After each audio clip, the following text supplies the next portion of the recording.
मोदयांनी NDPS act मध्ये बदल करून पजेशनची जो कायदा आहे तो बदलायचा प्रयत्न करणार म्हणून त्या ठिकाणी सांगितलं। म्हणजे आज पजेशनची जी रिक्वायरमेंट आहे किंवा एवढं सापडल्यानंतर आपण त्या ठिकाणी कारवाई करतो तो बदलणार म्हणून सांगितलं। ANTF बदल मागच्या वेळी मुख्यमंत्री मोदयांनी सांगितलं। ANTF तुम्ही स्थापन केली, 346 पदाची भरती तुम्ही काढली, 200च भरती झालेली आहे, अजून 146 पदं तुमची रिक्त आहेत। मी सूचना त्यावेळी सभापती मध्ये काय केली होती, आपण ते खातं सांभाळेल।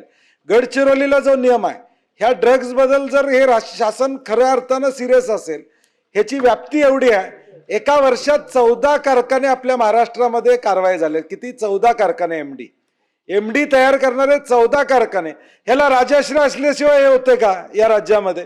राजाश्रय असणार म्हणून झालेला आहे। 14 ठाणे असू दे, पालघर असू दे, नवी मुंबई असू दे, सातारा असू दे किंवा या ठिकाणी सांगली असू दे, रायगड असू दे, या सगळ्या जिल्ह्यामध्ये सभापती मध्ये 14 MD करणारे कारखाने या ठिकाणी झाले। मग हे होईपर्यंत पोलीस खातं काय करते?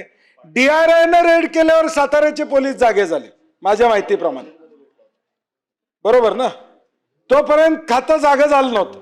म्हणजे DRI रेड करते तोपर्यंत उघड्या डोळ्याने या ठिकाणी चाललं होतं। माझा सभापती महोदय स्पेसिफिक प्रश्न या ठिकाणी, तिकडे लाडक्या बहिणीला 1500 रुपये तिकडे द्यायचं चाललंय, इकडे लाडका भाऊ जिवंत राहणार आहे का नाही त्याची काळजी पहिली घ्या। लाडका भाऊ उद्याची पिढी उद्ध्वस्त चालल्या।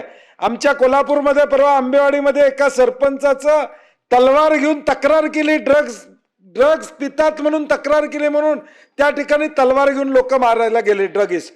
म्हणजे एवढी अवस्था वाईट या ठिकाणी झालेली आहे।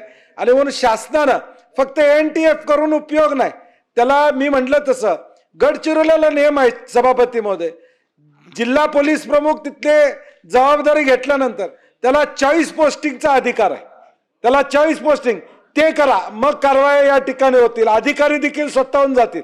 346 मध्ये 200 भरलेले आहेत तुम्ही, 146 त्या ठिकाणी रिक्त आहेत पोस्ट यामध्ये।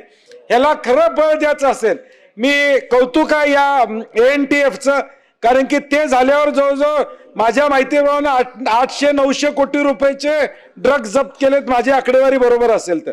म्हणजे त्यांची कारवाई चांगली झाली आहे, परंतु जोपर्यंत तुम्ही त्यांना बळ देणार नाही, त्यांना लागणारा रिसोर्सेस हा महाराष्ट्रातल्या पोलीस स्टेशन मधून तुम्ही देणार नाही, तोपर्यंत हा मिनान्स या ठिकाणी संपणार नाही।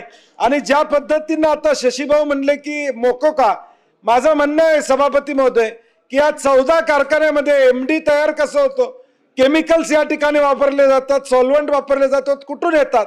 तर माझी स्पेसिफिक मागणी या मागला आहे, तुम्ही कारखान्यावर कारवाई केली, त्यांना केमिकल सप्लाय करणाऱ्यांच्यावर मोकोका लावा, त्याशिवाय हा सप्लाय बंद होणार नाही।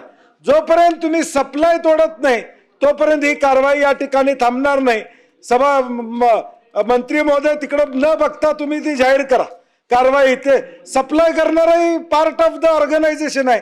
मोकोको आम्ही कुणाला लावतो? जॉईंट ज्यावेळी क्राईम केला जातो तर मग तो केमिकल सप्लायर तुम्ही आहे ना। 14 कारखाने जर सभापती महोदय या राज्यामध्ये सापडत असेल तर हे राजाश्रय असल्याशिवाय या ठिकाणी होणार नाही। आणि शासनाने पुढची पिढी वाचवायचं असेल तर या ठिकाणी सिरियसली हा विषय घ्यावा अशी आमची विनंती असणार। मंत्री महोदय, सभापती महोदय